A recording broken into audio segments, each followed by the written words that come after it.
Think you could survive 24 hours as a Tudor peasant? You wouldn't even make it to breakfast, between the contaminated water, the deadly diseases lurking in every corner, and the simple daily tasks that could end your life in seconds. Tudor England was basically one giant death trap disguised as a charming countryside. Hey there, and welcome back to another journey through history's most fascinating and frankly terrifying realities. If you're new here, I'm your guide through the kinds of historical truths that textbooks tend to gloss over. Tonight, we're diving deep into Tudor England, specifically the lives of ordinary peasant families during what historians love to call England's Golden Age. But here's the thing about Golden Ages. They tend to be golden for a very select few people, while everyone else is basically fighting for survival in ways that would shock modern audiences. If you're enjoying these deep dives into historical reality, I'd absolutely love if you could hit that like button. It genuinely helps more people discover these stories. And I'm always curious about our global community here. So drop a comment letting me know where you're listening from and what time it is where you are. There's something magical about people all over the world connecting through these shared glimpses into our collective past. Now, before we begin tonight's journey, find yourself a comfortable position. Maybe adjust your pillows, perhaps grab a warm drink, and just let yourself settle in. We're about to transport you back roughly 500 years, to a time when the simple act of waking up in the morning meant facing dangers that most modern people couldn't even imagine. Take a slow, deep breath, and let your mind drift back, all the way to England in the year 1547. King Henry VIII has just died, leaving behind a 9-year-old heir and a kingdom that's been turned upside down by religious reforms, political upheavals, and social transformations that have touched every level of society. But our story tonight isn't about kings or courts. It's about people like Thomas Fletcher and his family, ordinary peasants trying to survive in extraordinary times. Congratulations, you've just woken up as Thomas Fletcher, a 35-year-old peasant farmer in a small village in Gloucestershire. The year is 1547, and your eyes slowly open to what will either be another day of backbreaking survival or quite possibly your last day on Earth. You never know which it might be. Because death in Tudor England doesn't make appointments. It just shows up, often in the most mundane moments. The first thing that hits you isn't sight but smell. Your small cottage, and calling it a cottage is being generous, is filled with a mixture of wood smoke, unwashed bodies, damp straw, and something else. Something putrid that you can't quite identify but that makes your stomach clench with worry. The air is thick and heavy. Nothing like the fresh morning air you might expect in the English countryside. Your bed, if you can call it that, consists of a rough wooden frame with ropes stretched across it, supporting a mattress stuffed with straw that was changed. Well, you can't remember when it was last changed. The straw has been compressed by months of use into something resembling a lumpy, moldy pancake that provides about as much comfort as sleeping on the floor, which, considering what might be living in that straw by now, might actually be preferable. The cottage around you is what historians generously call a typical Tudor peasant dwelling, but what you know is simply home, all one room of it. The entire structure measures perhaps 20 feet by 15 feet, and this single space serves as bedroom, kitchen, dining room, workshop, and sometimes even shelter for your animals during the worst weather. The walls are made of wattle and daub, essentially woven twigs covered with a mixture of clay, dung, and straw. And they're supposed to keep out the wind and rain. In practice, they do neither particularly well.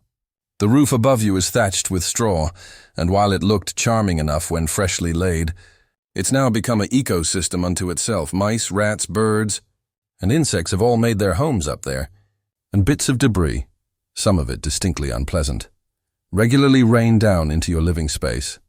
You've learned to sleep with your mouth closed and to check your porridge carefully before eating. But the real danger in your cottage isn't the falling debris or even the structural instability that makes the whole building creak ominously in strong winds. No, the real danger is fire, and as you wake up this Tudor morning, you immediately look toward the center of the room where your fire burned through the night.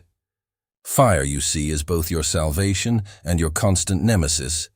Without it, you'd freeze to death, starve, or die of any number of diseases that proper cooking helps prevent. With it, you're living with what amounts to an open flame in a wooden box filled with flammable material. There's no proper chimney, just a hole in the roof that's supposed to let the smoke out, but often just lets the rain in. The fire burns in a simple stone ring in the center of the earthen floor, sending smoke swirling around the room before it eventually, hopefully, finds its way out through that hole in the roof. This morning, thank whatever saints you pray to, the fire hasn't spread to the straw on the floor or caught the wooden beams overhead. But you've seen entire villages reduced to ash in a matter of hours when someone's morning fire decided to explore beyond its stone boundaries.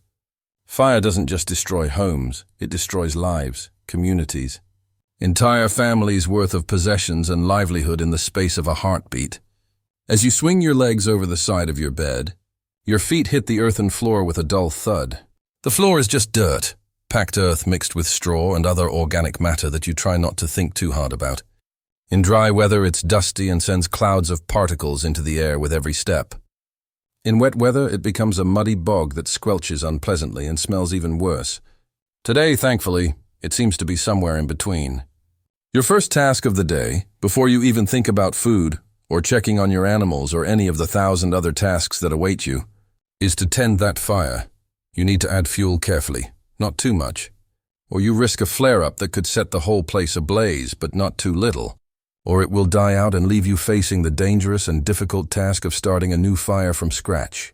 The fuel for your fire is whatever you can find wood, when you can get it. But good firewood is increasingly scarce and expensive. More often, you burn what's called white coal, basically anything organic that will burn, dried dung from your animals. If you're lucky enough to have animals, peat if you live near a bog, straw, twigs, even old shoes or scraps of cloth when times are particularly desperate. As you carefully add some dried cow dung to the fire, and yes, that's exactly as pleasant as it sounds. The flames flicker and dance. Casting weird shadows on the walls, the smoke immediately thickens, making your eyes water and your throat burn. This is your daily dose of what we'd now recognize as serious air pollution. But for you, it's just Tuesday morning in Tudor England. The smoke isn't just unpleasant, it's actively dangerous.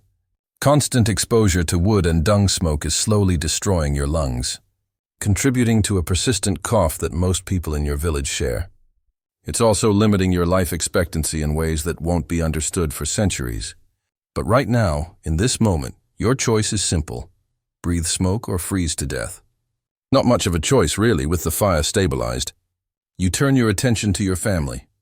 Your wife, Margaret, is already stirring beside you, her face gaunt from the poor nutrition that's been your reality for months now. She's 28 years old, but hard living has aged her beyond her years.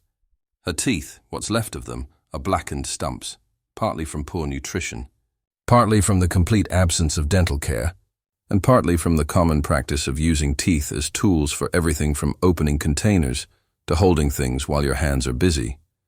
Next to Margaret, your 3 children sleep huddled together for warmth. William, your oldest at 10, is already showing signs of the nutritional deficiencies that plague most children in your social class. His growth is stunted, his skin has an unhealthy pallor, and he's been fighting a persistent cough for weeks now. Your daughter Sarah, age 7, seems healthier, but you've learned not to take that for granted. Children in Tudor England face mortality rates that would be considered catastrophic by modern standards, and healthy-looking children can weaken and die with terrifying speed. Your youngest, baby Thomas, named after you in the hope that he'll live long enough to carry on the family name, is barely 2 years old and has already survived longer than many children in your village. But he's still in the most dangerous period of his life. Infant mortality in Tudor England hovers around 30–40%, and that's if you're lucky enough to live in a relatively healthy area. In times of disease or poor harvest, those numbers climb much higher. As you watch your family wake up, you're struck by a thought that haunts most Tudor peasant parents. How many of these precious faces will still be here next year? It's not a morbid obsession. It's a practical concern that shapes every decision you make, every resource you allocate, every risk you take or avoid. Margaret sits up slowly, grimacing as her joints protest. She's pregnant again, her 6th pregnancy, though only 3 children have survived to this point. Pregnancy in Tudor England is essentially a life-threatening medical condition with no medical support. The maternal mortality rate is staggering, and every pregnancy is a roll of the dice not just for the baby, but for the mother as well. She doesn't complain, though. Complaining is a luxury your family can't afford. Instead, she immediately begins the careful calculations that will determine whether your family eats today and what they'll eat. Food isn't something you take for granted. It's something you fight for, plan for, and worry about constantly, Thomas, she says quietly, her voice hoarse from breathing smoke all night. We need to check the grain stores, and we'll need water from the well. The way she says it, you can hear the underlying concern. The grain stores have been dwindling faster than expected, and the well has been producing water that sometimes smells strange and leaves people feeling unwell. But water is water, and you need it to survive. So you'll drink what's available and hope for the best. It's not like you have alternatives. You nod and begin the process of getting dressed, which in Tudor England is its own adventure in survival. Your clothes aren't really clothes in the modern sense. They're more like layers of fabric held together by hope and necessity. Your shirt, if you can call it that, is a rough linen garment that you've been wearing for months. You've stopped counting. It's stained, torn in several places, and has achieved a level of stiffness from accumulated dirt and sweat that allows it to almost stand up on its own. Over the shirt goes a woolen tunic that once might have been brown, but has faded to an indeterminate color somewhere between gray and mud. This tunic is your pride and joy. It cost you nearly a month's labor to acquire, and it's the difference between being merely cold and being dangerously cold during the winter months. Your legs are covered by woolen hose, essentially tight-fitting leg coverings that are held up by leather ties attached to your tunic. These hose have been darned and redarned so many times that they're more patch than original fabric, but they still, mostly, keep your legs covered and provide some protection from the elements. On your feet, you wear leather shoes that you made yourself from the hide of a cow that died last winter. They're crude, uncomfortable, and let in water, but they're better than going barefoot, which would be a death sentence during the colder months. The leather is stiff and unforgiving, and by the end of each day, your feet are covered in blisters and sores that you've learned to ignore. As you finish dressing, you realize that every single item of clothing on your body represents hours of labor, careful resource management, and a constant battle against the elements. Modern people might spend a few minutes getting dressed in the morning. For you, clothing is survival equipment that requires constant maintenance and careful preservation. Margaret is going through her own clothing ritual, which is complicated by her pregnancy and the fact that she owns even fewer garments than you do. Her dress is a simple woolen affair that she's let out and taken in multiple times to accommodate the changing size of her body during various pregnancies. It's patched, stained, and worn thin in places, but it's hers, and it provides the basic modesty and protection that allow her to function in Tudor society. The children's clothing situation is even more precarious. They're essentially wearing adult clothing that's been cut down and modified, passed from older children to younger ones, until the fabric literally falls apart. Young Thomas is wrapped in swaddling clothes that are really just strips of linen that have been used for this purpose for years, washed when possible and reused until they disintegrate. With everyone more or less dressed, the next challenge is breakfast, and by breakfast, we mean whatever food exists and can be safely consumed, which is a much more complex question than it might seem. Your family's diet consists primarily of bread, ale, and whatever else you can grow, buy, trade for, or find. Meat is a rare luxury, maybe a bit of bacon or preserved pork on special occasions, or chicken when one of your hens stops laying eggs and becomes more valuable as food than as an egg producer. Fresh meat is almost unknown unless an animal dies unexpectedly, and even then, without proper preservation methods. You have to consume it quickly before it spoils and becomes dangerous. The bread that forms the foundation of your diet isn't the fluffy, white bread you might imagine. It's a dense, dark, coarse affair made from whatever grains are available and affordable. Often this means barley, oats, or even ground acorns mixed with whatever wheat you can obtain. The flour isn't refined, it's stone ground, which means it contains not just grain, but also bits of stone, dirt, insects, and whatever else happened to be in the grain when it was processed. This morning, Margaret checks your bread supply with the careful attention of someone conducting a military inventory. Each loaf represents days of labor and careful resource management. The bread is hard, dense, and would be almost inedible by modern standards. But it's calories, and calories mean survival. But even determining whether the bread is safe to eat requires expertise that Margaret has developed through years of dangerous trial and error. Bread can harbor mold that will make you sick or even kill you. It can be contaminated with ergot, a fungus that grows on grains and causes hallucinations, convulsions, and death.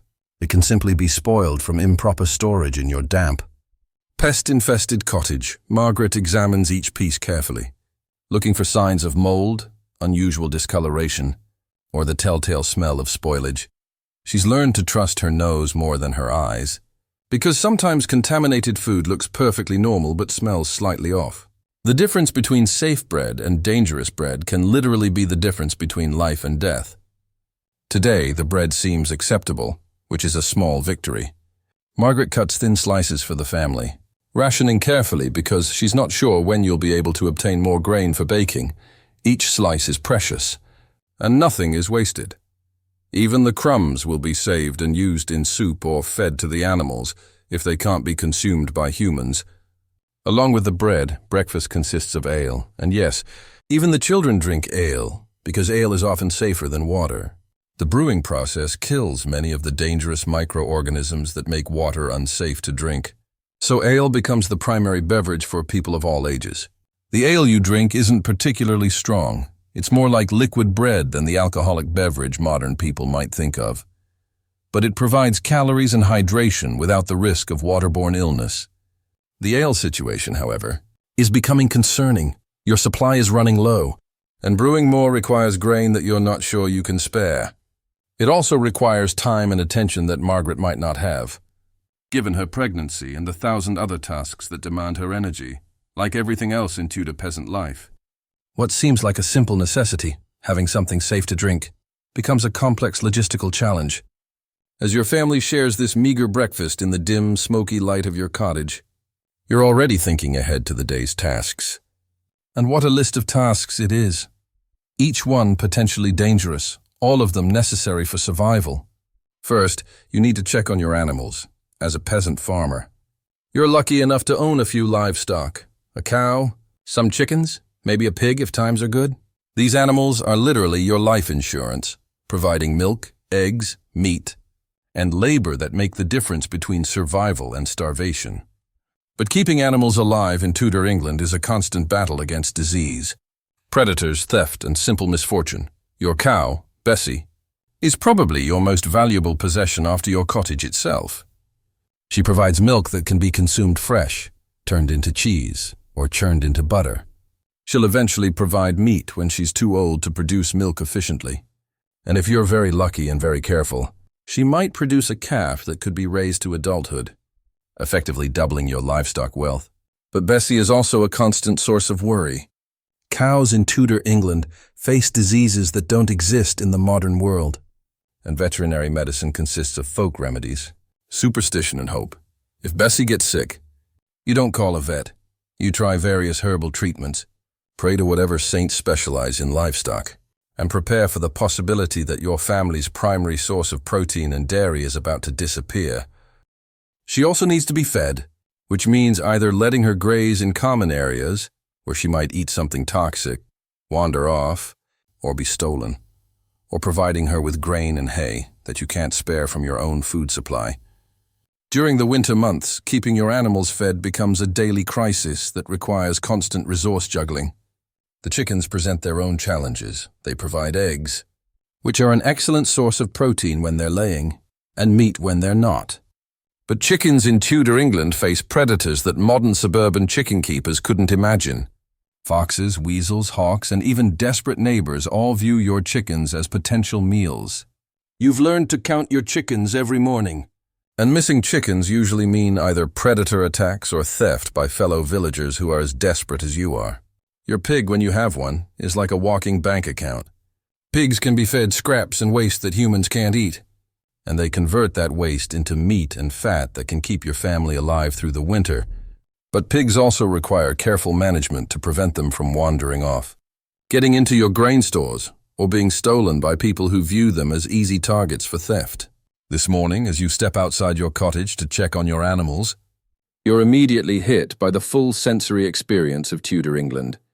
The smell hits you first, a complex mixture of human and animal waste. Rotting vegetable matter, wood smoke, and death, yes.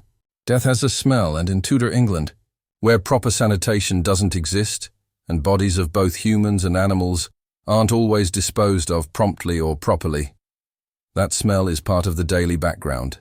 The air is thick with particles, smoke from dozens of cottage fires, dust from unpaved roads, and various organic matter that gets stirred up by wind and human activity.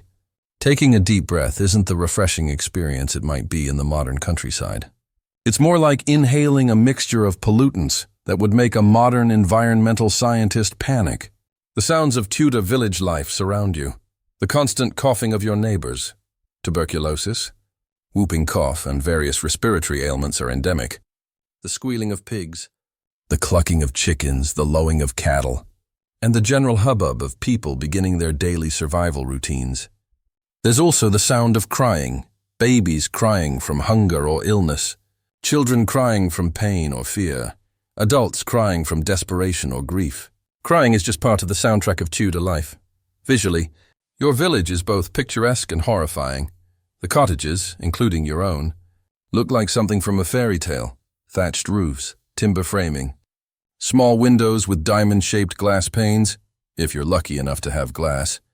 But look closer, and you'll see that many of the buildings are in various stages of decay or collapse. Roofs sag under the weight of thatch that's absorbed years of rain. Walls lean at angles that suggest structural problems. Windows are often just holes covered with cloth or boards. Because glass is expensive and fragile, the roads, such as they are, consist of dirt tracks that become muddy swamps in wet weather and dust clouds in dry weather. There's no real drainage system, so water pools wherever it falls, creating perfect breeding grounds for insects and bacteria.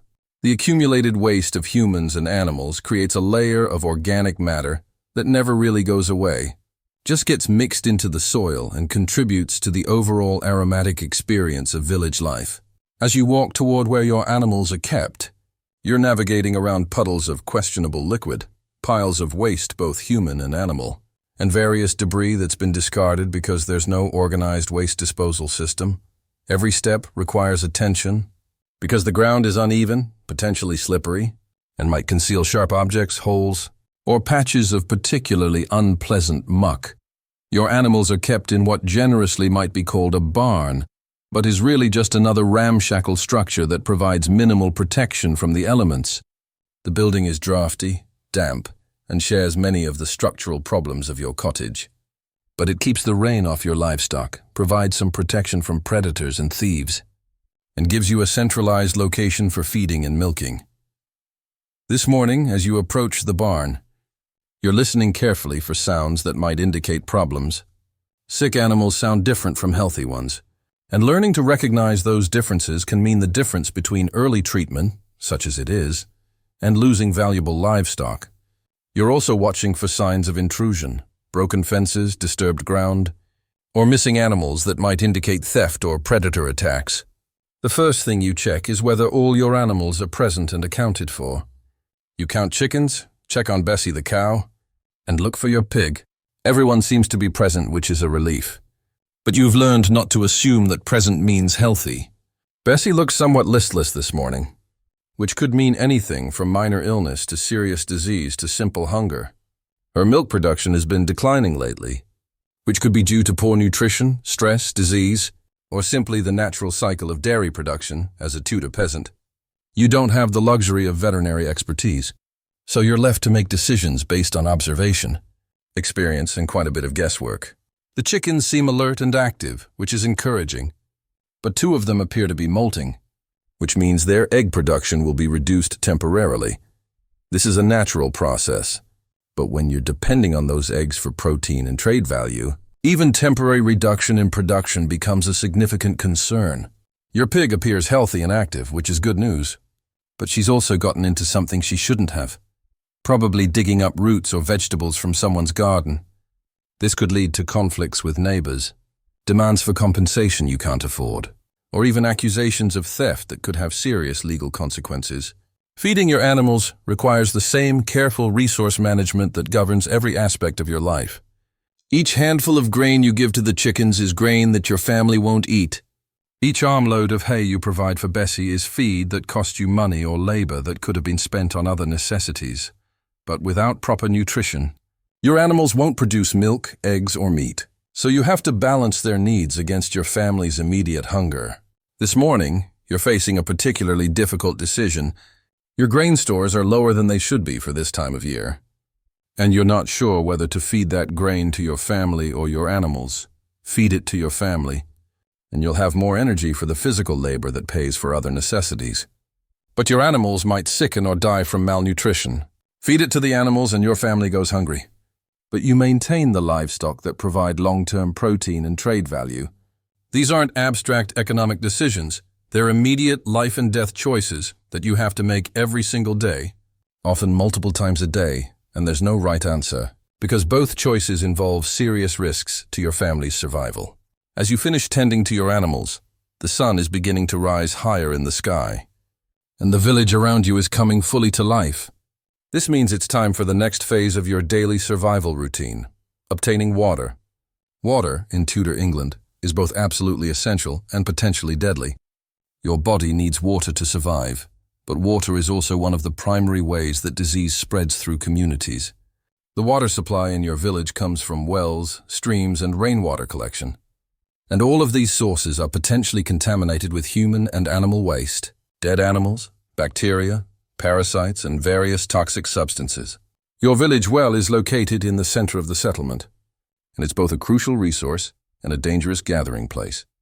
Dangerous because crowds of people mean opportunities for disease transmission, conflicts over resources and social tensions that can escalate into violence, but also necessary because the well provides the only reliable source of water for drinking, cooking, cleaning, and animal care. As you approach the well this morning, carrying your family's water containers, a few clay pots and a wooden bucket that's seen better days, you're already assessing the social dynamics.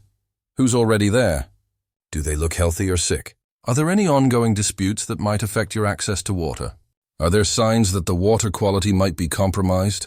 The well itself is a simple stone-lined hole in the ground with a wooden frame supporting a rope and bucket system for drawing water. There's no covering to keep debris, animals, or contaminants out of the water supply. Dead insects, animal droppings, and occasionally larger dead animals find their way into the well. And there's no filtration system to remove these contaminants. The water you draw from the well looks clear enough, but appearances in Tudor England are often deceiving. This water might contain bacteria that cause dysentery, typhoid, or cholera. It might harbor parasites that cause intestinal diseases. It might be contaminated with heavy metals from the lead pipes that wealthy households use, or with organic toxins from animal waste that seeped into the groundwater. But this is the water you have, so this is the water you'll use. You fill your containers carefully, trying not to disturb sediment at the bottom of the well, and you'll take it home where Margaret will do her best to make it safer through boiling, brewing it into ale, or mixing it with vinegar or other substances that might kill some of the dangerous microorganisms. As you're drawing water, you're also gathering information. The well is the village's social center, where news, gossip, and crucial survival information gets shared. This morning, you learn that the Miller family has lost another child to fever, that someone's been stealing chickens from the north end of the village, and that there are rumors of armed bandits operating on the roads leading to the market town. Each piece of information affects your family's survival calculations. Another child dead from fever means disease might be spreading through the village, requiring extra precautions to protect your own children. Chicken theft means you need to be more vigilant about protecting your own livestock. Bandit activity means traveling to market becomes even more dangerous than usual, which affects your ability to trade surplus goods for necessities. You also learn that grain prices in the market town have risen again, which means the bread that forms the foundation of your family's diet is becoming even more expensive. This is particularly concerning because your own grain stores are already running low, and you are hoping to supplement them with purchases rather than having to stretch your existing supply even further.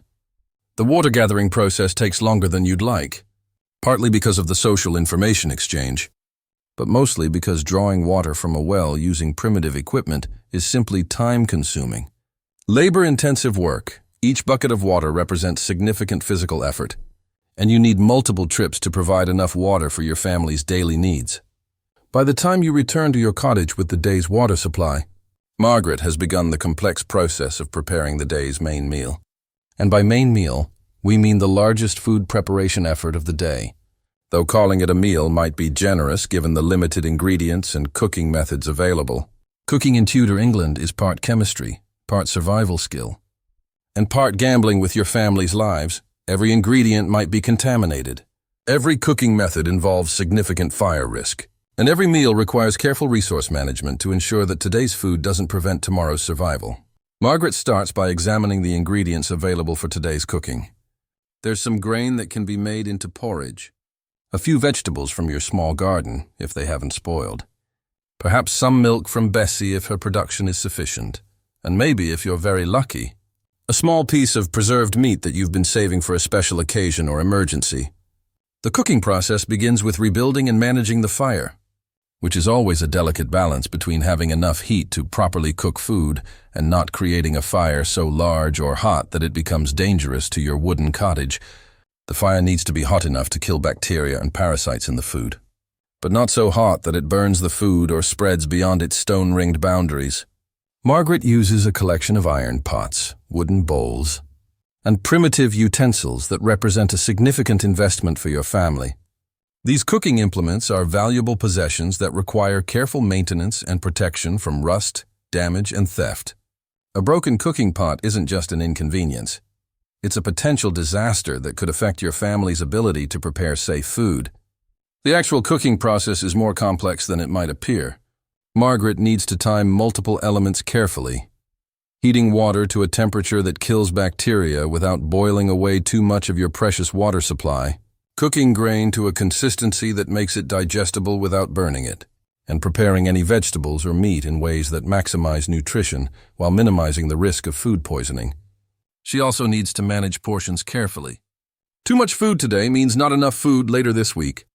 Too little food today means family members don't have enough energy for the physical labor required to earn money, gather resources, or maintain your household.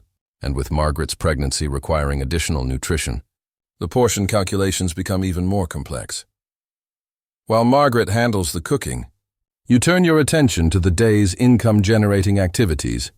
As a Tudor peasant, your economic life revolves around agricultural labor, either on your own small plot of land or working for larger landowners who pay you in money, food, or access to resources.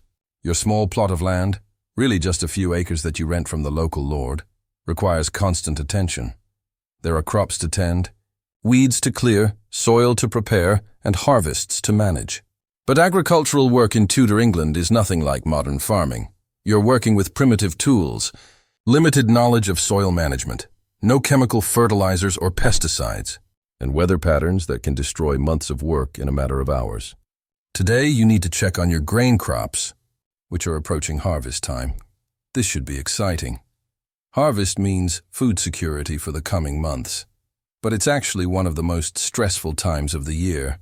Your grain crop represents months of labor and most of your family's food security for the next year. If something goes wrong now, disease, pests, unexpected weather, or simple crop failure, your family faces the prospect of winter starvation. As you walk through your small grain field, you're looking for signs of problems that might affect the harvest. Plant diseases can appear suddenly and spread rapidly, destroying entire crops in days. Insect infestations can consume your grain before you can harvest it. Even seemingly minor issues like birds eating grain or animals trampling plants can significantly reduce your harvest. The grain itself looks reasonably healthy, which is encouraging. But you notice signs of insect damage on some plants and what might be early stages of plant disease on others. These problems require immediate attention, but your options for dealing with them are limited. You don't have access to pesticides or fungicides, just folk remedies that may or may not be effective for insect problems.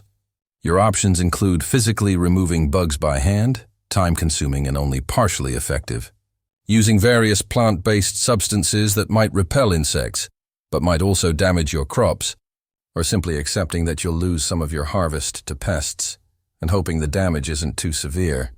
Plant diseases are even more challenging because you often can't identify the specific disease. don't understand how it spreads, and have limited options for treatment.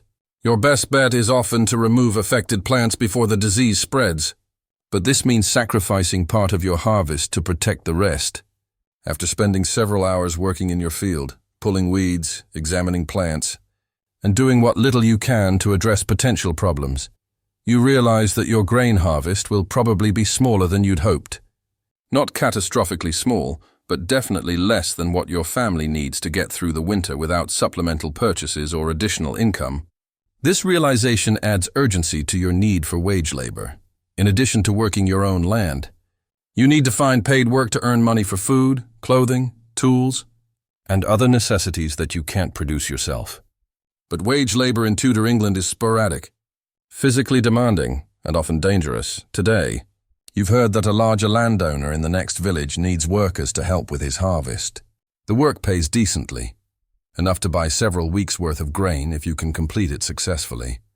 But it also means leaving your own farm unattended for several days, risking problems with your crops, animals, or property that could cost more than you earn from the wage labor.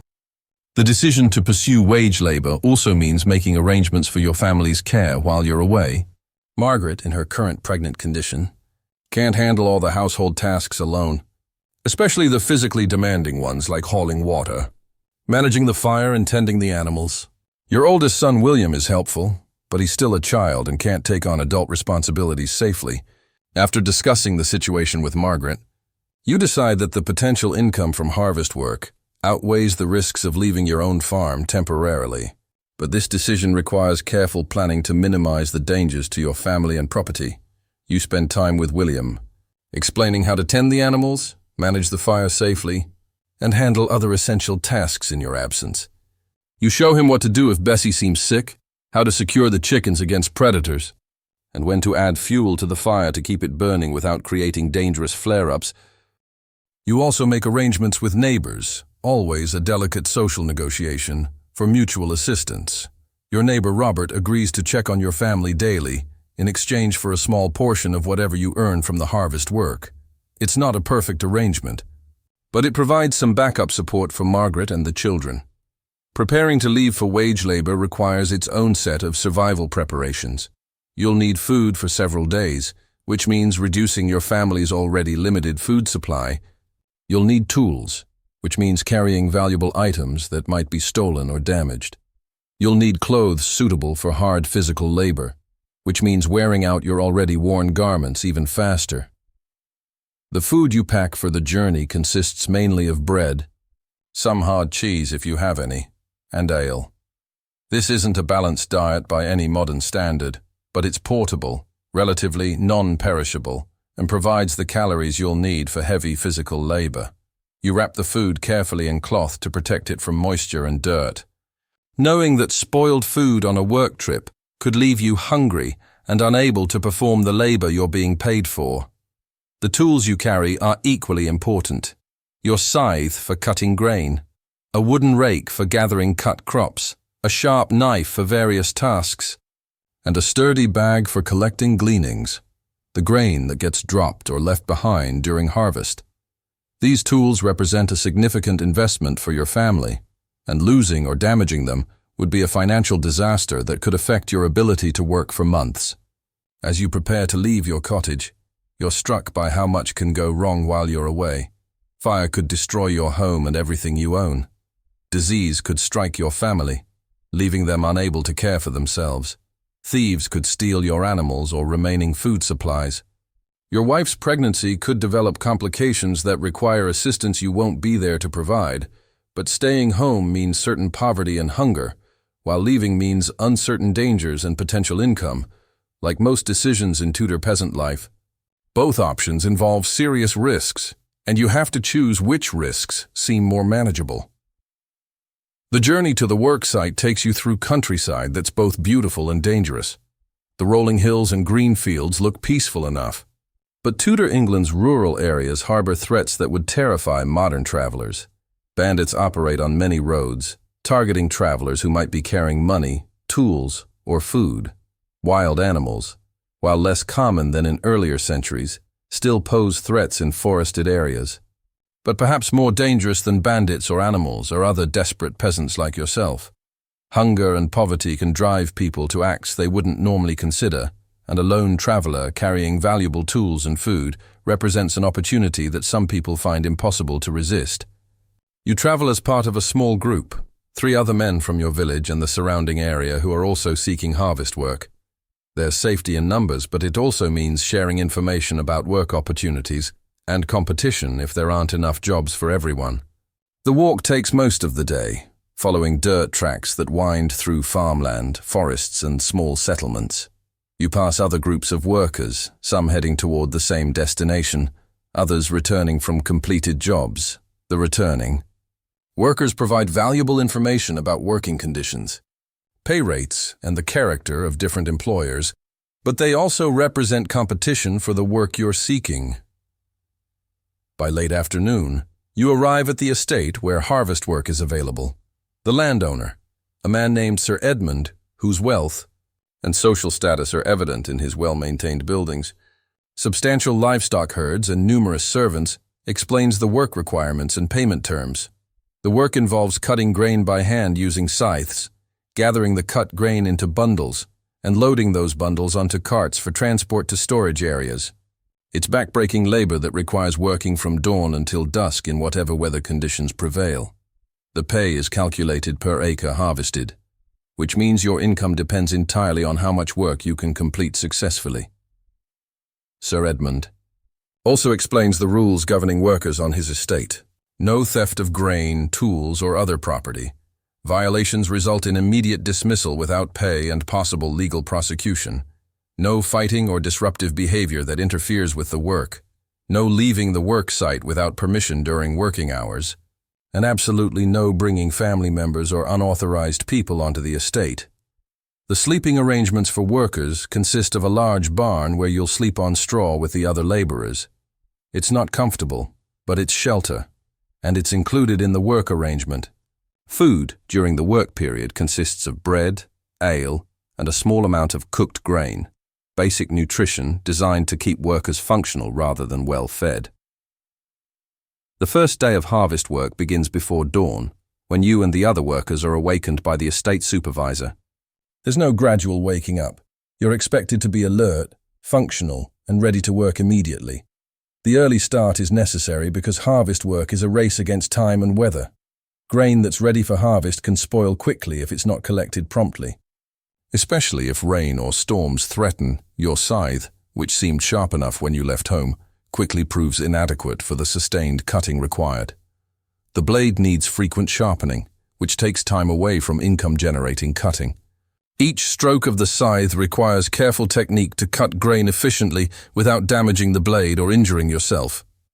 Scythe injuries are common and dangerous. The blade is sharp enough to cut through thick grain stalks, which means it's easily capable of inflicting serious wounds on human flesh. A moment of inattention, a stumble on uneven ground, or a poorly timed swing can result in cuts that range from painful to life-threatening. And with no medical care available beyond basic folk remedies, even minor injuries can become infected and develop into serious health problems. The physical demands of harvest work are extraordinary. You're bent over for hours at a time, making repetitive cutting motions that strain your back, arms, and shoulders. The sun beats down mercilessly, causing dehydration and heat exhaustion. The grain dust that fills the air irritates your lungs and eyes, making breathing difficult and vision unclear. By midday, your back feels like it's on fire. Your hands are cramping from gripping the scythe handle, and you're fighting waves of dizziness from the heat and physical exertion. But stopping to rest means falling behind the pace required to earn your daily wage. So you push through the pain and discomfort.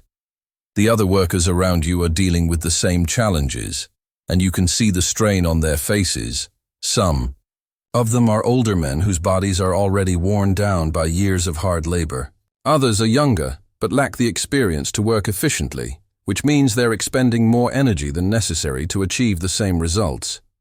The social dynamics among the workers add another layer of complexity to the situation. Everyone is competing for the supervisor's approval, which affects not just current pay, but future work opportunities. But everyone also depends on cooperation and mutual assistance when problems arise. It's a delicate balance between competition and collaboration that requires constant social navigation. During the brief rest periods allowed for food and water, you learn more about your fellow workers' situations. Most of them are facing circumstances similar to yours. Small farmers struggling to make ends meet. Family men trying to earn enough money to buy grain for the winter. People whose own crop yields have been insufficient to ensure survival. But you also meet workers whose situations are even more desperate than your own. Men whose families have already been reduced by disease or malnutrition. Workers who've lost their land due to inability to pay rent or taxes. People who've been traveling from job to job for months, unable to return home because they haven't earned enough money to make the journey worthwhile. These conversations provide valuable information about labor markets, crop conditions in other areas, and survival strategies that you might not have considered. But they also serve as sobering reminders of how quickly circumstances can change for Tudor peasant families. The difference between your current situation and complete destitution is often just one bad harvest, one serious illness, or one streak of bad luck. The afternoon brings new challenges as the heat intensifies and your body's reserves begin to fail. Your water supply, carefully rationed to last the full working day, is running low. Your food is gone, consumed during the brief morning break to provide energy for continued labor. Your hands are developing blisters from the scythe handle, making each swing increasingly painful. But the supervisor continues to demand the same pace of work, and falling behind now could mean dismissal without full pay. So you continue cutting, gathering and loading grain, while your body screams for rest, food, and medical attention that won't be available until the workday ends. The grain you're harvesting represents food security for Sir Edmund's household and servants. But ironically, you're not allowed to eat any of it. Workers caught consuming even small amounts of grain face immediate dismissal and possible prosecution for theft. So you spend your day handling food while remaining hungry, cutting grain that could feed your family while knowing that none of it will reach your table. This irony isn't lost on any of the workers, and it contributes to the underlying tension that occasionally erupts into conflicts. Arguments break out over work assignments, accusations of unfair treatment by supervisors, and disputes over the small privileges and considerations that make the work marginally more bearable. As the sun begins to set, signaling the end of the workday, you're operating on pure determination and desperation. Your body has moved beyond pain into a kind of numb exhaustion where you continue working through habit and will, rather than physical capability. Your vision is blurred from sweat, dust, and fatigue. Your hands are cramped into the shape of the scythe handle, and you're not sure you'll be able to straighten your fingers when you finally put the tool down. The final tally of your day's work determines your pay, and it's less than you'd hoped, despite working from dawn to dusk, despite pushing your body beyond reasonable limits. Despite sacrificing your health and comfort, you've earned enough to buy perhaps 2 weeks' worth of grain at current market prices. It's something, but it's not enough to solve your family's food security problems.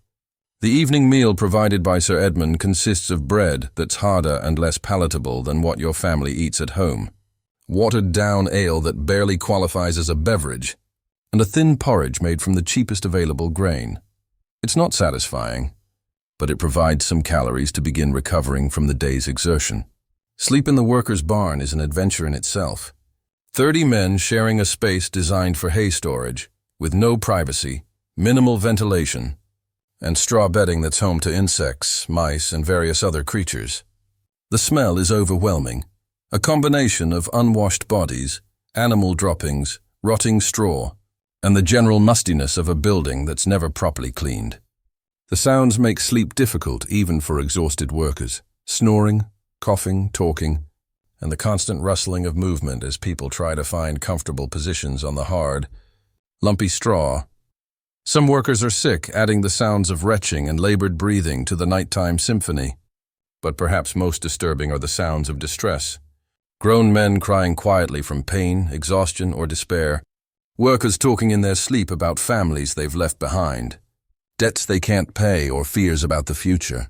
The barn becomes a repository for all the anxiety and suffering that workers suppress during the day in order to function. You lie awake for hours despite your exhaustion. Thinking about your family back home. Is Margaret managing the household tasks without help? Are the children healthy and safe? Has anyone checked on them as promised? Are your animals still alive and accounted for? Is your cottage still standing? The second day of harvest work brings all the same challenges as the first, but with the added burden of a body that's already been pushed beyond its limits. Your blisters have opened and become infected, making every grip of the scythe handle excruciating. Your back has stiffened overnight into a constant ache that's shooting pains whenever you bend or straighten. Your shoulders and arms feel like they're made of lead. But the work must continue because incomplete jobs mean reduced pay, and you can't afford to lose income over physical discomfort. So you wrap your hands in cloth to protect the open blisters, force your protesting muscles to continue their repetitive motions, and try to maintain the pace required to earn your daily wage. The grain you're cutting today is in slightly worse condition than yesterday's crop, with more evidence of insect damage, plant disease, and weather stress. This makes the work more difficult, because damaged grain is harder to cut cleanly and requires more careful handling to avoid excessive loss during processing. You also notice that the supervisor is becoming more demanding and less patient with workers who show signs of fatigue or reduced productivity. Yesterday's tolerance for the normal adjustment period has been replaced by harsh criticism and threats of dismissal for anyone who doesn't maintain peak performance. This escalation in pressure creates additional stress for workers who are already operating at the limits of their physical and emotional capacity. The fear of dismissal without pay becomes another weight to carry along with the physical demands of the labor. During the midday rest period, you witness a disturbing incident that illustrates the precarious nature of harvest work. One of the older workers, a man named Thomas who's been struggling to keep pace since the work began, finally collapses from heat exhaustion and overexertion. Instead of receiving assistance and medical attention, he's dismissed immediately and told to leave the estate. The message is clear. Workers are valued only for their productive capacity, and anyone who can't maintain that capacity becomes disposable.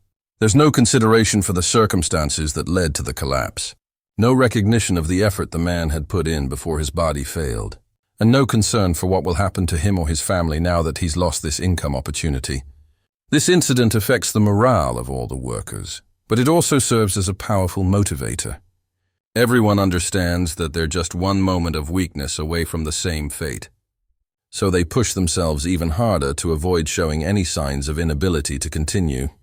The afternoon brings a new challenge in the form of threatening weather.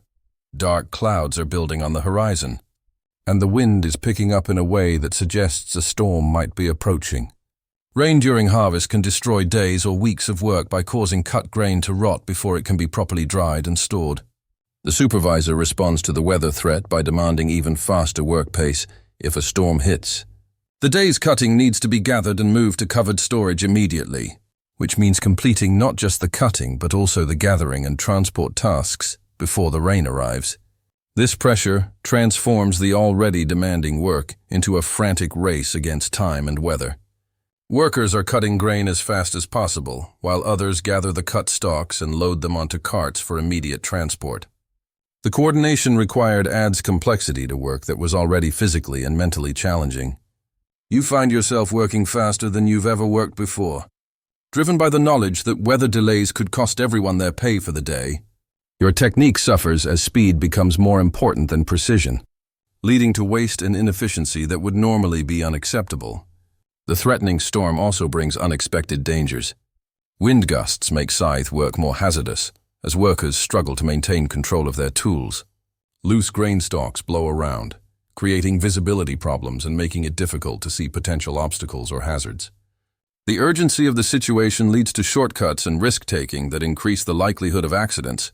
Fortunately, the storm holds off long enough for the day's grain to be safely gathered and stored. But the experience leaves everyone exhausted, not just from the physical labor, but from the psychological stress of working under emergency conditions. That evening, as you settle into the uncomfortable barn for your second night of rest, you're beginning to understand why harvest work pays relatively well despite being available to unskilled workers. The physical demands, the working conditions, the treatment by supervisors, and the constant risk of injury or dismissal combine to create a job that few people would choose if they had better alternatives. But for peasant families facing food insecurity, those better alternatives don't exist. You accept dangerous, exhausting, poorly paid work because the alternative is watching your family starve. It's not a choice between good options and bad options. It's a choice between bad options and catastrophic options. The third day of harvest work tests your endurance in new ways. Your body has adapted somewhat to the physical demands, but it's also accumulating damage that becomes harder to ignore. Your infected blisters are spreading, making it difficult to grip tools properly. Your back has developed a persistent spasm that sends jolts of pain through your spine with certain movements. Your lungs are congested from breathing grain dust, making it difficult to get enough oxygen during periods of heavy exertion. But perhaps more challenging than the physical deterioration is the psychological wear of maintaining peak productivity under increasingly harsh supervision.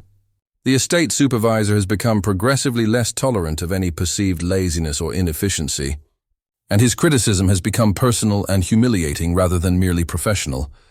Today brings the additional challenge of working in a different field, where the grain is more difficult to harvest. The stalks are shorter, requiring workers to bend lower and work in more uncomfortable positions. The ground is uneven, creating tripping hazards and making it difficult to maintain steady cutting rhythm. The grain itself is more mature and brittle, breaking apart more easily during cutting and handling. These conditions slow everyone's work pace despite maximum effort, leading to increased pressure from supervisors who seem unwilling to acknowledge that different field conditions require different expectations for productivity.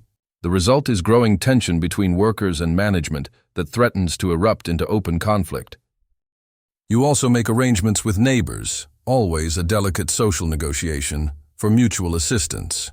Your neighbor Robert agrees to check on your family daily in exchange for a small portion of whatever you earn from the harvest work. It's not a perfect arrangement, but it provides some backup support for Margaret and the children.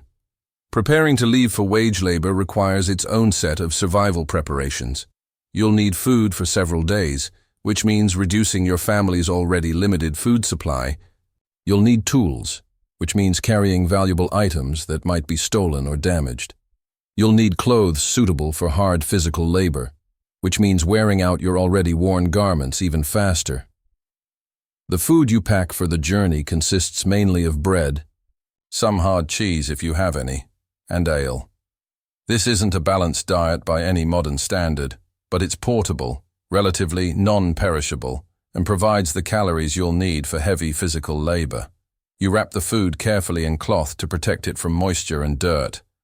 Knowing that spoiled food on a work trip could leave you hungry and unable to perform the labor you're being paid for. The tools you carry are equally important. Your scythe for cutting grain, a wooden rake for gathering cut crops, a sharp knife for various tasks, and a sturdy bag for collecting gleanings, the grain that gets dropped or left behind during harvest. These tools represent a significant investment for your family, and losing or damaging them would be a financial disaster that could affect your ability to work for months. As you prepare to leave your cottage, you're struck by how much can go wrong while you're away. Fire could destroy your home and everything you own. Disease could strike your family, leaving them unable to care for themselves. Thieves could steal your animals or remaining food supplies. Your wife's pregnancy could develop complications that require assistance you won't be there to provide, but staying home means certain poverty and hunger, while leaving means uncertain dangers and potential income.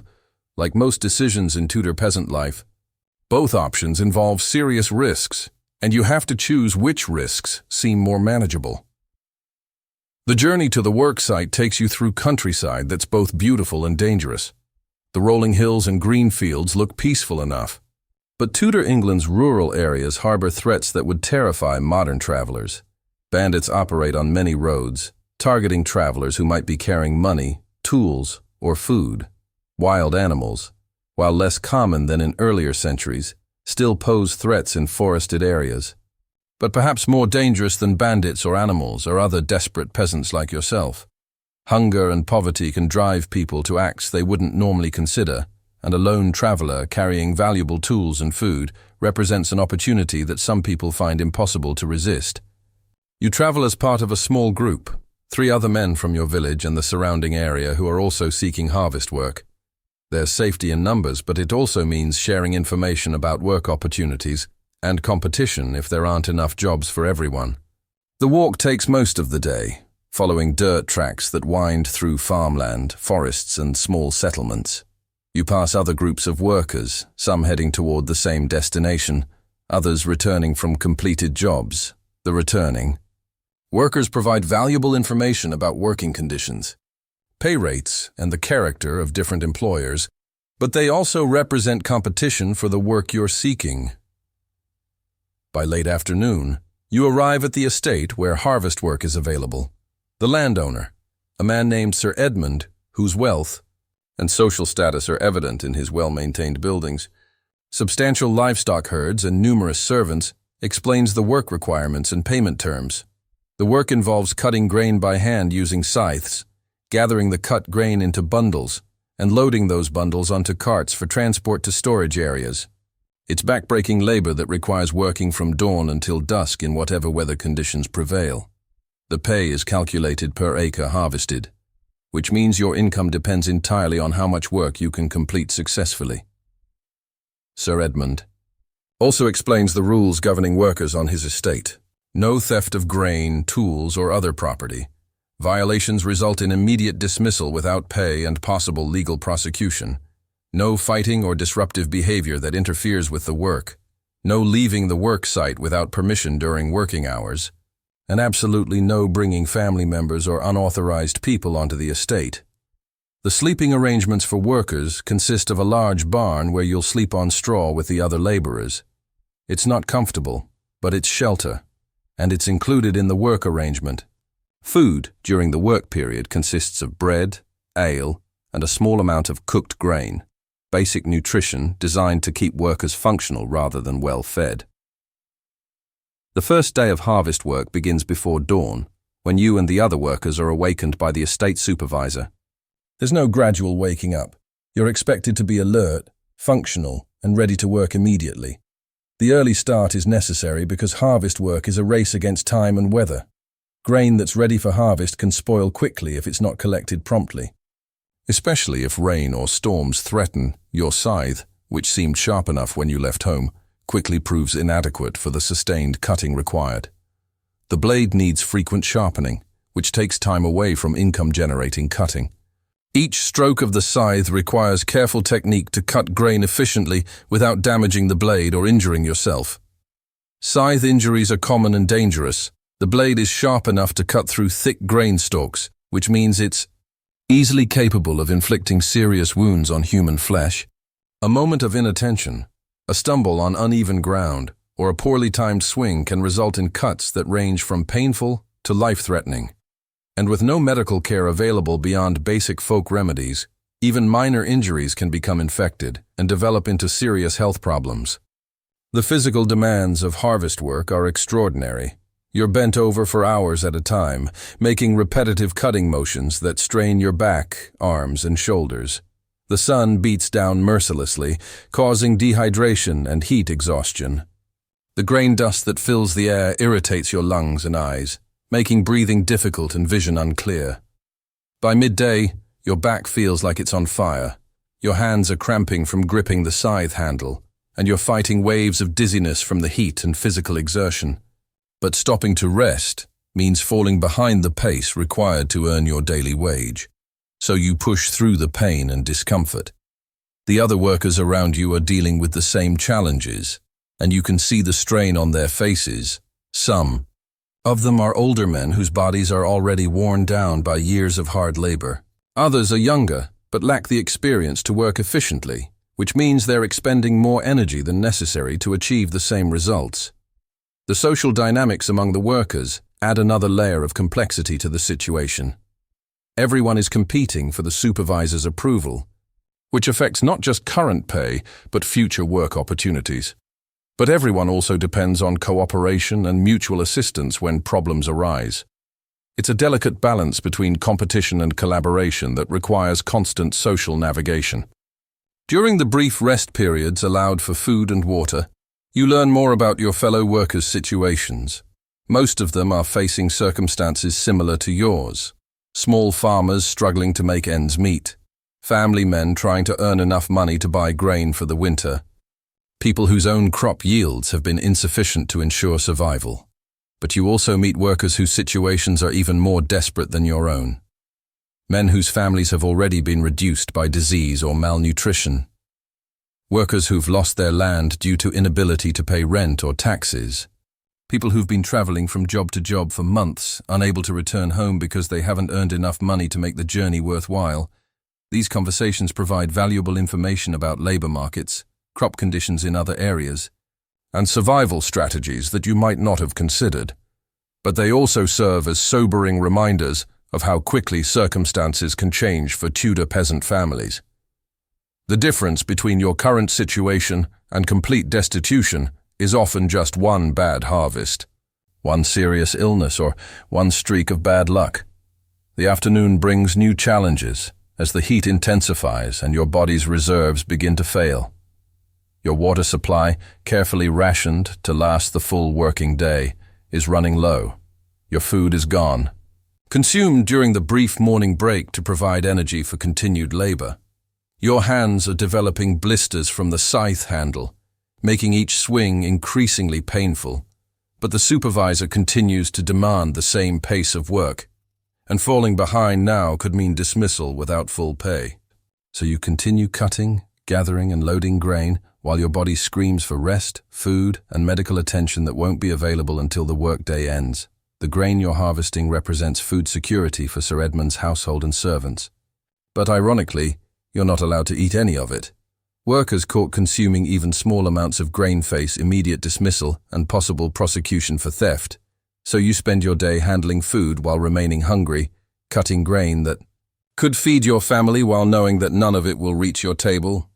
You witness several heated exchanges between workers and supervisors throughout the day, with workers defending their effort levels and supervisors demanding improved results regardless of circumstances.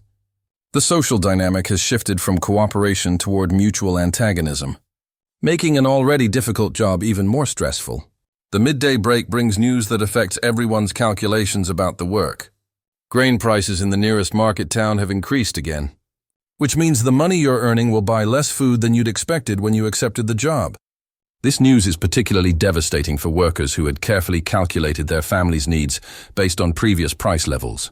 For you, this means that 3 days of backbreaking labor will provide perhaps 10 days' worth of grain instead of the 2 weeks you'd been planning on. It's still better than nothing, but it's not enough to solve your family's food security problems for the remainder of the season. The afternoon work is interrupted by an accident that soberly reminds everyone of the dangers inherent in harvest labor. One of the younger workers, fatigued from days of demanding labor, misjudges a scythe swing and inflicts a deep cut on his own leg. The wound bleeds heavily and clearly requires medical attention that's not available on the work site. The injured worker is dismissed immediately, not because he's being punished for the accident, but because he's no longer capable of performing the required labor. He'll receive no compensation for the partial day's work, and he'll need to find his own way home and his own treatment for the injury. This incident affects everyone's psychological state, serving as a graphic reminder that serious injury is just one moment of inattention away. But it also demonstrates the complete absence of any safety net or support system for workers who suffer job-related injuries.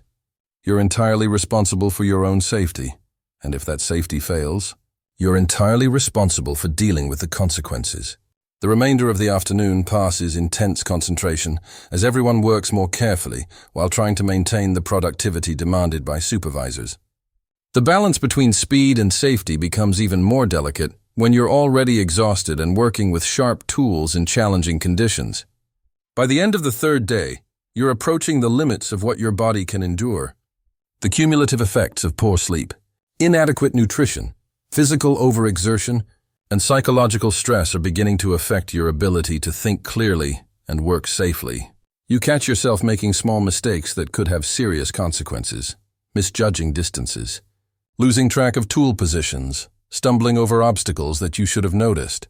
These warning signs tell you that continuing this work much longer would become genuinely dangerous.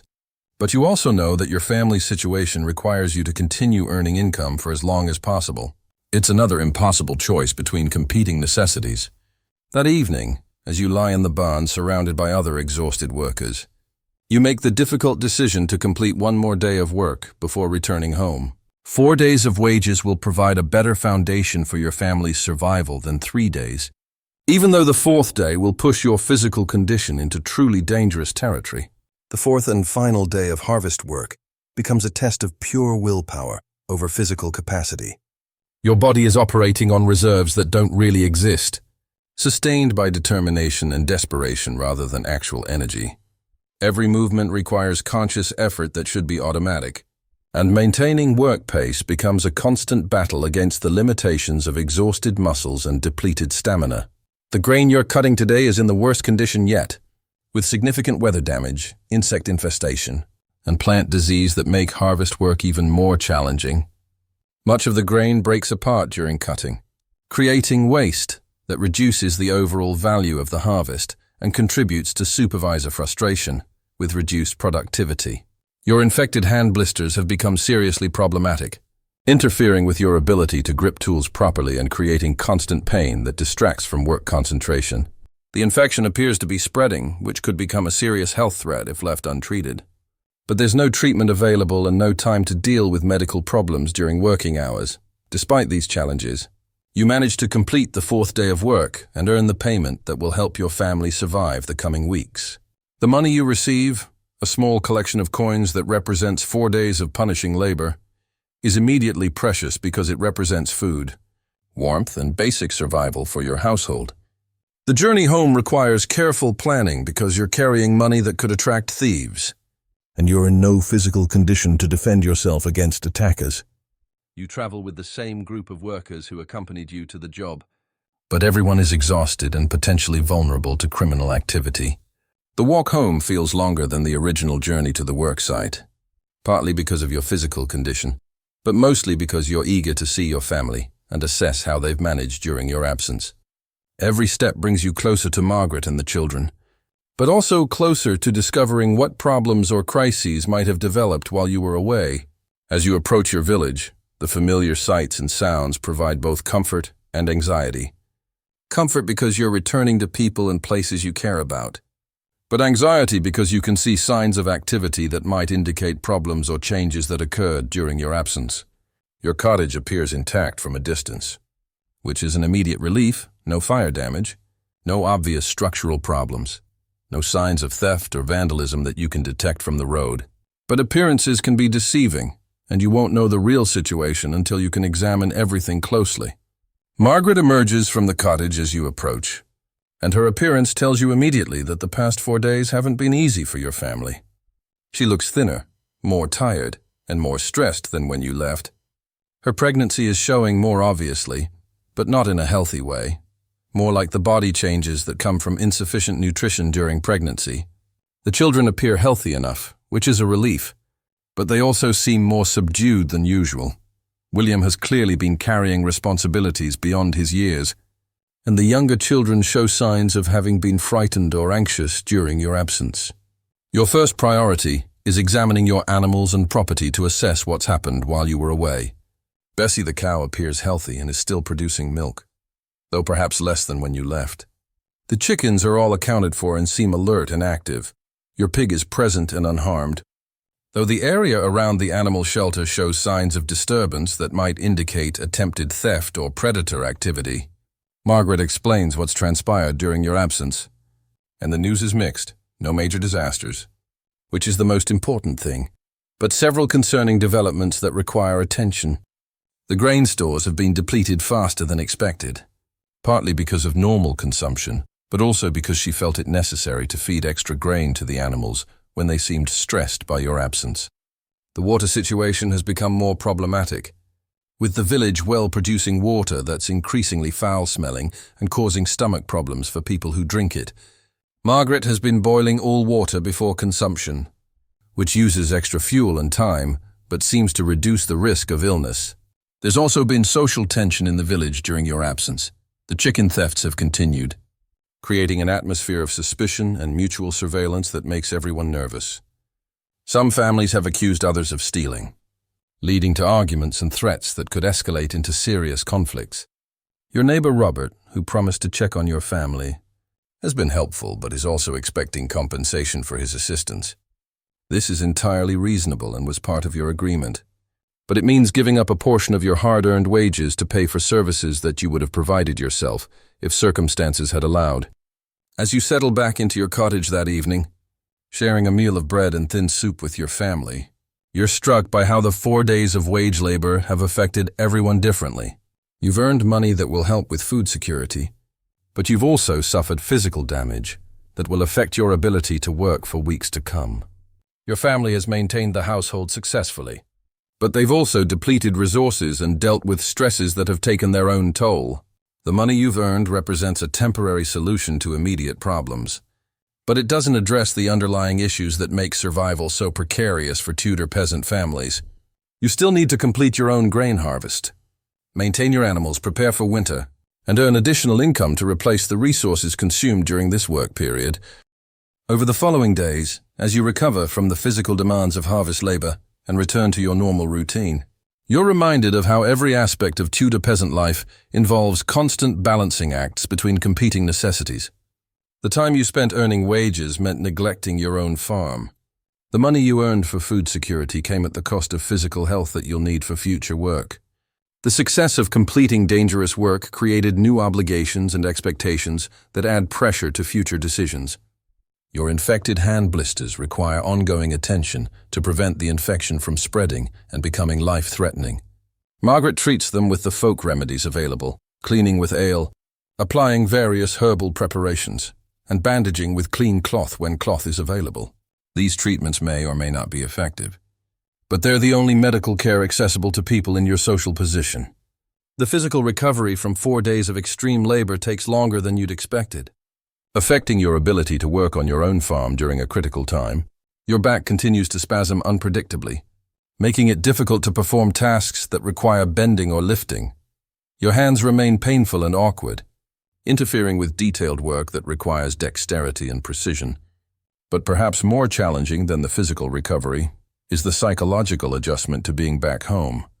After 4 days of working under harsh supervision with clear, immediate goals and consequences, returning to the complex decision-making required for managing your own household feels overwhelming. Every day requires dozens of decisions about resource allocation, task prioritization, and risk management, and the consequences of poor decisions accumulate over time in ways that are difficult to predict or control. There's no supervisor telling you what to do, but there's also no one else responsible for the outcomes of your choices. Your own grain harvest can't be delayed much longer, but you're not physically capable of the sustained labor required to complete it efficiently. Margaret can help with some tasks despite her pregnancy, but the heaviest work falls to you, and your body isn't ready for it. You're forced to consider hiring help for your harvest. But that means spending money you've just earned and can't really afford to spend. The alternative is accepting a smaller, slower harvest that might result in significant grain loss if weather or other problems develop. After careful consideration, you decide to attempt the harvest with just family labor, accepting the risks involved. It's not the optimal choice, but it's the only choice that doesn't require spending money you need for other necessities. The harvest of your own grain becomes a race against time, weather, and your physical limitations, working shorter days and taking more frequent breaks. You manage to cut and gather most of your grain crop successfully. The yield is smaller than you'd hoped, but larger than you'd feared, providing a foundation for your family's food security during the coming months. The grain you've harvested needs to be processed, stored, and carefully managed to last through the winter and early spring. This involves threshing to separate grain from stalks, winnowing to remove chaff and debris, and storage in containers and locations that will protect it from moisture, pests, and theft. Each step in the post-harvest process requires knowledge, skill, and resources that you've accumulated through years of experience and occasional costly mistakes. Improperly processed grain spoils quickly, creating waste that your family can't afford.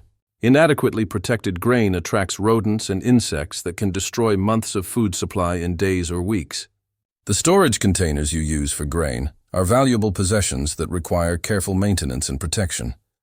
Large ceramic jars, wooden barrels, and woven baskets Each have different advantages and disadvantages for grain storage, and using them effectively requires understanding their capabilities and limitations.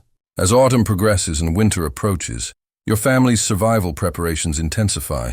Food storage and preservation become daily concerns as you work to transform the year's harvest into a supply that will last through the months when fresh food production isn't possible. Margaret's pregnancy progresses with the typical concerns of Tudor-era maternity. Her nutritional needs are increased at a time when food resources are most constrained. Her physical capacity for heavy work is reduced when all family members need to contribute maximum effort to winter preparations, and her approaching delivery represents a significant risk to her health and life in an era when childbirth is genuinely dangerous. The social dynamics of your village also shift as winter approaches and resources become scarcer. Cooperation and mutual assistance continue, but they're increasingly balanced against competition for limited opportunities and resources. Families that have had successful harvests are approached for loans or assistance by those whose crops have failed, creating social tensions that can last for years. Your own family's situation is precarious but not desperate. The combination of your grain harvest and the money earned from wage labor provides a foundation for winter survival, but it's not abundant enough to allow for any significant mistakes or unexpected expenses. This precariousness affects every decision and creates constant underlying stress that influences your physical and mental health. Sleep becomes elusive as you worry about potential problems and plan responses to various scenarios. Your appetite decreases even when food is available. As anxiety affects your body's normal functions, Margaret's condition adds urgency to your winter preparations. The baby will arrive sometime in the coming months, requiring additional food, fuel, and resources at a time when all of these are most difficult to obtain. A new baby also means Margaret will be unable to contribute to household labor for weeks or months after delivery, placing additional burden on you and the older children. The approaching winter also brings increased vulnerability to disease. Cold weather, poor nutrition, crowded living conditions, and limited access to medical care combine to create conditions where illnesses spread rapidly and affect entire communities. Diseases that would be manageable nuisances in better conditions become life-threatening challenges when people are already weakened by other stresses. Your cottage requires winter preparations that demand time, materials and labor you can barely spare. Gaps in the walls need to be filled with additional daub to reduce drafts. The roof needs inspection and repair to prevent leaks that could damage your grain stores or create unhealthy living conditions. Your limited supply of firewood needs to be supplemented through gathering, trading, or purchasing. Each of these preparation tasks competes with the ongoing demands of daily survival. Animals still need daily care, food still requires daily preparation, and income-generating opportunities still need to be pursued when they become available. As winter begins to settle over Tudor England, your family enters the most dangerous period of the year. The next few months will test every aspect of your survival skills, resource management, and social relationships. Success means emerging in spring with your family intact and ready for another year of agricultural production. Failure means hunger, disease, family dissolution, or death. The winter months ahead will require different survival strategies than the harvest season you've just completed. Instead of intensive physical labor and immediate resource acquisition, winter survival depends on careful conservation, strategic resource allocation, and maintenance of health and morale during months of cold, darkness, and relative inactivity. Your cottage becomes both shelter and prison, as weather conditions limit outside activity and force your family to spend more time in close quarters. The social dynamics of 5 people sharing a single room for months create tensions and challenges that require careful management to prevent conflicts that could threaten family cohesion. Food consumption during winter requires constant calculation and recalculation. Each meal reduces your total food supply, bringing you closer to the point where starvation becomes a real possibility. But inadequate daily nutrition reduces your family's health and energy, making it difficult to perform the tasks necessary for survival. The psychological challenges of winter survival are as significant as the physical ones. Months of cold, darkness, and restricted activity create conditions that affect mental health in ways that Tudor people don't understand but definitely experience. Depression, anxiety, and family conflicts increase during winter months, creating additional stress for families already struggling with survival. Your own physical recovery from the harvest work continues slowly throughout the early winter months. The infection in your hands eventually heals, but it leaves scarring that affects your dexterity permanently. Your back problems persist, creating ongoing limitations on your ability to perform heavy physical labor. These permanent physical effects represent the cumulative cost of survival in Tudor England. Each season of dangerous work leaves its mark on your body, gradually reducing your capacity for the physical labor that your family's survival depends on. It's a process that eventually affects every adult peasant, creating a cycle where the work necessary for survival gradually destroys the ability to perform that work. Margaret's pregnancy progresses through the winter months, with the typical concerns and complications of Tudor-era maternity. Morning sickness reduces her ability to prepare food at a time when careful food management is crucial. Physical discomfort interferes with sleep, leaving her tired and less capable of handling daily tasks. The nutritional demands of pregnancy compete with the family's limited food supply. But perhaps most concerning is the approaching delivery, which represents a serious medical crisis in an era without obstetric care, antibiotics, or surgical intervention. Tudor women face maternal mortality rates that modern people would consider catastrophic, and every pregnancy involves significant risk of death or permanent injury for both mother and child. The winter also brings increased social isolation, as weather conditions make travel difficult and dangerous. Your family's contacts with neighbors and the broader community are reduced to essential interactions, creating a sense of being cut off from the social networks that provide both practical assistance and emotional support. This isolation affects children particularly strongly. William, at 10 years old, is old enough to understand the family's precarious situation, but too young to take on adult responsibilities safely. Sarah and young Thomas need stimulation and activity that's difficult to provide in the confined space of your cottage during winter months. The limited daylight during winter months affects everyone's mood and energy. Days become structured around the availability of natural light. With most productive activity compressed into the few hours when working outside is possible, evenings are long, dark, and cold, filled with family time that can be either comforting or stressful depending on how well family members are managing the pressures of confined living. Your small supply of candles and oil for lighting is carefully rationed because replacing them requires resources you can't spare. Most evening hours are spent in darkness or the minimal light provided by your fire, creating conditions that limit productive activity and affect sleep patterns. As winter depresses and your food supplies steadily decrease, the daily calculations of survival become more precise and more desperate. Every scrap of food becomes valuable, every bit of fuel for your fire becomes precious, and every decision about resource allocation carries increased weight. The village around you experiences the same pressures, creating a community-wide atmosphere of tension and mutual surveillance. Families watch each other for signs of prosperity or desperation that might affect their own survival calculations. Those who seem to be managing well become targets for requests for assistance that are difficult to refuse without creating social conflicts. Those who are struggling become concerning reminders of how quickly circumstances can deteriorate. Margaret's labor begins on a cold February night, when wind is rattling the walls of your cottage and snow is falling heavily outside. The timing couldn't be worse.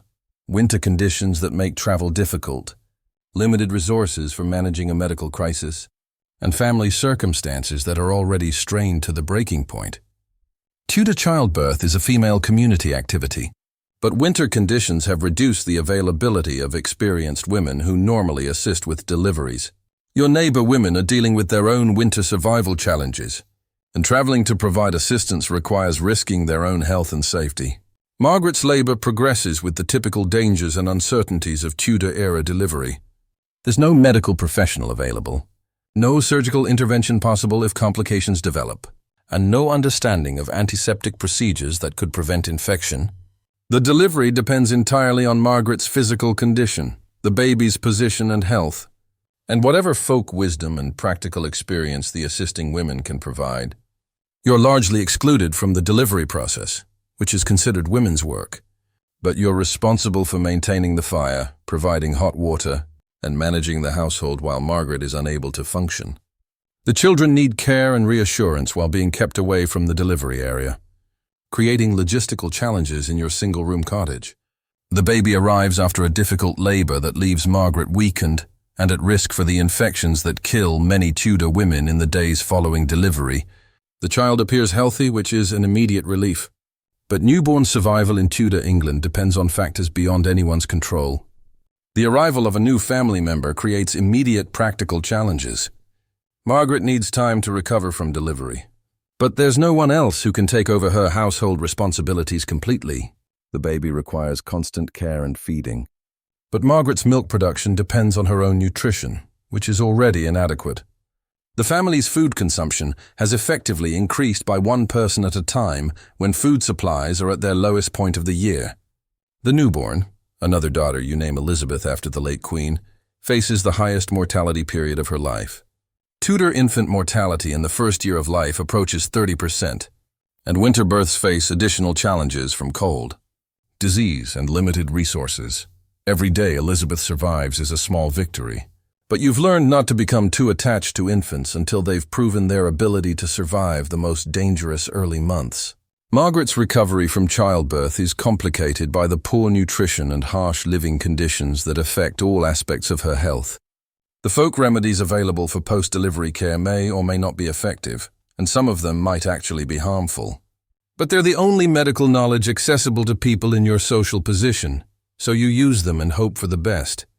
The additional workload created by a newborn falls primarily on you and William, since Margaret needs rest and Sarah and young Thomas are too young to handle serious responsibilities. This increased workload comes at a time when your own physical condition is already compromised by winter conditions and the lingering effects of your harvest labor injuries. Caring for livestock during winter becomes even more challenging with a newborn in the house. The animals still require daily attention. But you can't leave Margaret alone for extended periods while she's recovering from delivery. Bessie still needs milking, the chickens need feeding and protection, and your pig requires the same careful management that keeps her healthy and valuable. The cold weather affects your animals' health and productivity in ways that reduce their value just when you need them most. Bessie's milk production decreases significantly in cold weather, especially when her feed supply is limited.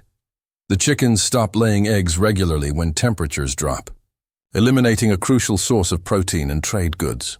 Your pig becomes more expensive to maintain as she requires additional feed to maintain body heat and health. Food preparation becomes increasingly difficult as your supplies dwindle and the variety of available ingredients decreases.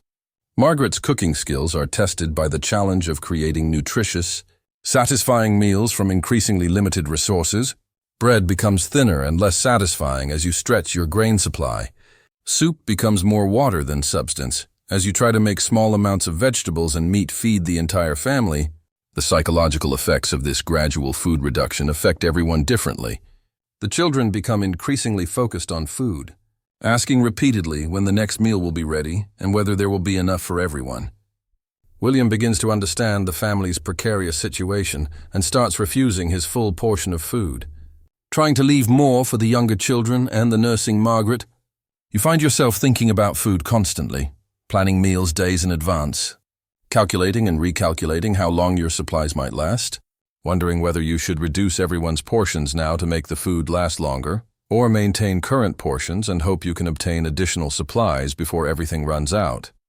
These food calculations are complicated by Margaret's increased nutritional needs as a nursing mother. Her body requires additional calories and nutrients to produce milk for Elizabeth. But providing those additional resources means less food for everyone else. It's another impossible choice between competing necessities that characterizes Tudor peasant life. The social dynamics of your village become more complex as winter progresses, and different families experience varying degrees of success with their survival strategies. Some families appear to be managing their resources well, maintaining relatively normal routines and showing few signs of distress. Others are clearly struggling, with visible signs of malnutrition, inadequate heating, and social problems that indicate serious survival difficulties. Your family falls somewhere in between these extremes, not thriving, but not in immediate crisis. This middle position creates its own challenges as you're approached by struggling families seeking assistance while also being aware that your own resources are insufficient to guarantee your survival through the remainder of winter. Requests for assistance from other families create moral and practical dilemmas that have no clear solutions. Helping others reduces your family's survival margins. But refusing help damages social relationships that you might need to depend on in the future. The calculations become particularly complex when the assistance being requested involves loaning resources that you might not be able to spare, and that might not be returned if the borrowing family doesn't survive the winter.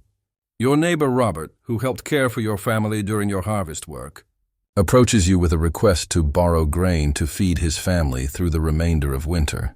His own harvest was smaller than expected, and his family has been rationing food to dangerous levels. You want to help, both because of personal friendship and because of the assistance he provided your family. But lending grain means reducing your own family's food security during the most dangerous remaining weeks of winter. After discussing the situation with Margaret, you decide to lend Robert a small amount of grain, not enough to solve his family's problems completely, but enough to help them survive a few additional weeks while seeking other solutions.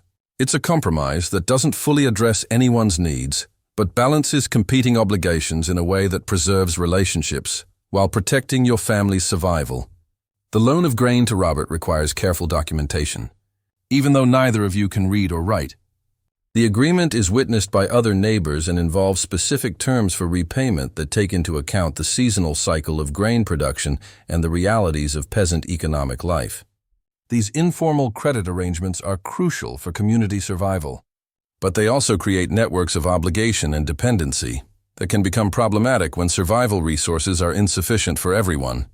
As winter progresses towards spring, the daily challenges of survival become more acute rather than less. Your food supplies are approaching critical levels. Margaret's recovery from childbirth is proceeding slowly, and baby Elizabeth requires constant attention that affects everyone's ability to perform other necessary tasks.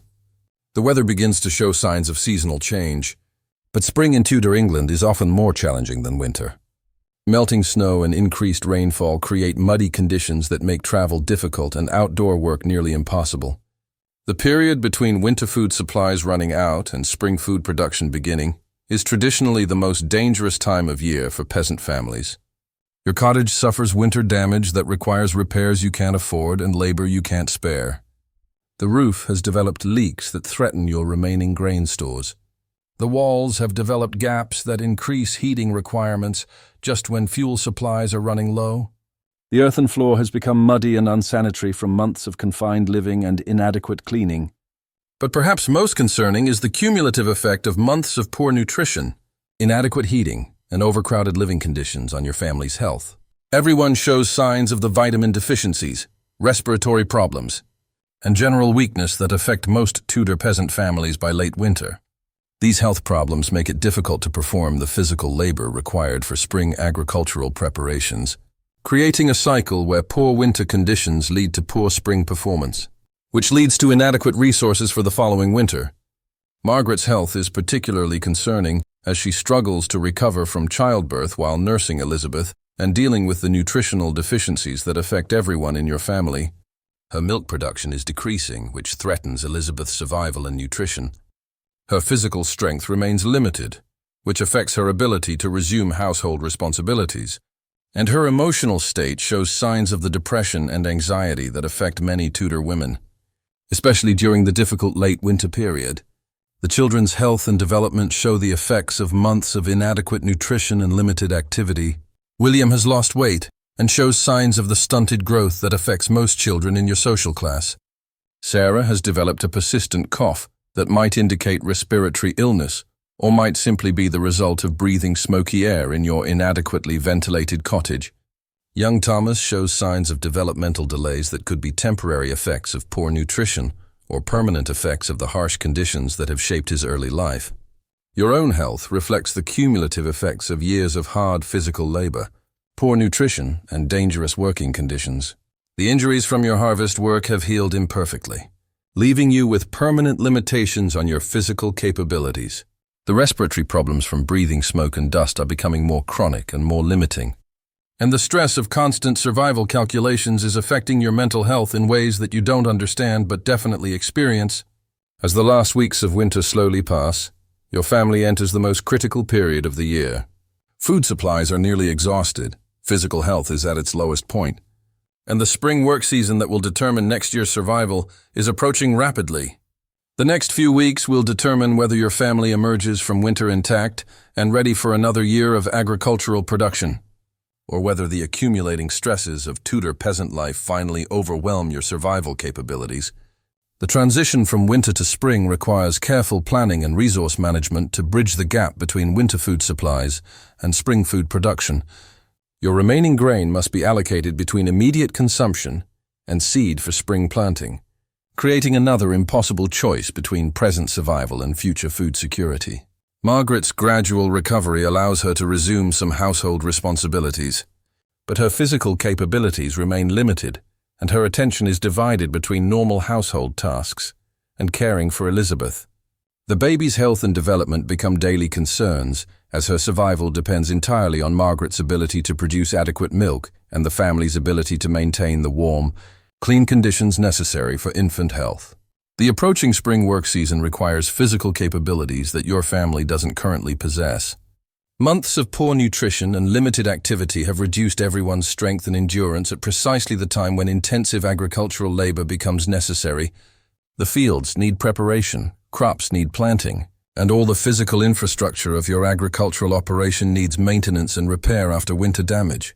But spring also brings hope and opportunities that don't exist during winter months. Longer days provide more time for productive work and improve everyone's mood and energy. Warmer weather reduces heating requirements and allows for outdoor activities that aren't possible during winter. And the beginning of a new agricultural cycle offers the possibility of rebuilding the resources that winter has depleted. Your family's survival through another Tudor winter represents both an achievement and a preparation for the next cycle of seasonal challenges. You've maintained your household, preserved your family relationships, and kept your agricultural operation intact, despite the pressures that destroy many peasant families during difficult years. But survival also carries costs that affect your family's long-term prospects. Everyone's health has been compromised in ways that might take months or years to fully recover from, if recovery is possible at all. Your agricultural resources have been depleted to levels that will require exceptional effort and favorable conditions to rebuild. And the social obligations created by mutual assistance during the winter create new pressures and expectations that will affect future decision-making. As spring arrives and you begin to emerge from your cottage for longer periods, you're struck by how the village around you has changed during the winter months. Some houses stand empty, their former occupants having died, moved away, or been absorbed into other households. Other families show obvious signs of having suffered through particularly difficult winters, with visible evidence of malnutrition, illness, and social problems. But there are also signs of resilience and renewal as the community begins to prepare for another year of agricultural production. Neighbors emerge from their winter isolation to begin the cooperative labor that makes spring planting possible. Tools and equipment that have been carefully preserved through winter are examined, repaired and prepared for intensive use, and the social networks that provide mutual assistance and support begin to rebuild after months of minimal contact. Your own family's emergence from winter survival mode requires careful attention to the physical and emotional recovery that will determine your capabilities for the coming year. Everyone needs improved nutrition to rebuild strength and health. But improved nutrition requires resources that are still scarce. Everyone needs increased activity to restore physical conditioning. But increased activity requires energy that poor nutrition makes difficult to maintain. The balance between recovery and immediate productivity becomes another complex calculation in the ongoing challenge of Tudor peasant survival. Spending time and resources on recovery might improve long-term capabilities, but immediate survival pressures require focusing on productivity even when physical capabilities are compromised. As this long winter night finally draws to a close and you drift toward sleep in your Tudor cottage, surrounded by your family and the familiar sounds of rural English life, you might reflect on what you've learned about survival, community, and human resilience. The challenges faced by Tudor peasant families like yours were extraordinary by modern standards, but they were also ordinary realities for millions of people who found ways to create meaningful lives despite conditions that would seem impossible to overcome. Your own survival through another day, another season, another year represents both individual achievement and collective human triumph. Despite poverty, disease, limited resources and constant uncertainty, you've maintained a household, raised children, contributed to your community, and preserved the agricultural knowledge and social relationships that make civilization possible.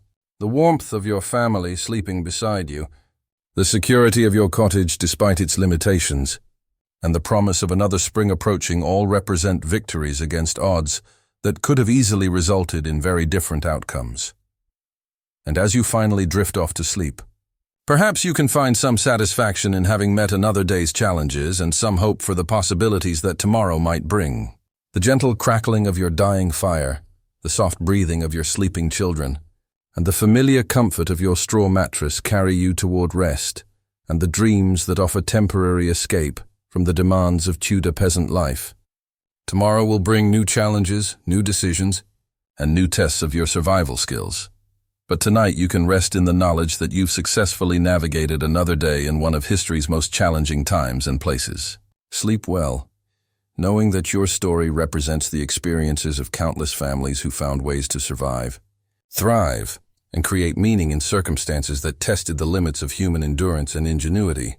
Their legacy lives on in the agricultural knowledge, social institutions, and cultural traditions that continue to shape our modern world. And their courage continues to inspire anyone who faces seemingly impossible challenges with determination and hope.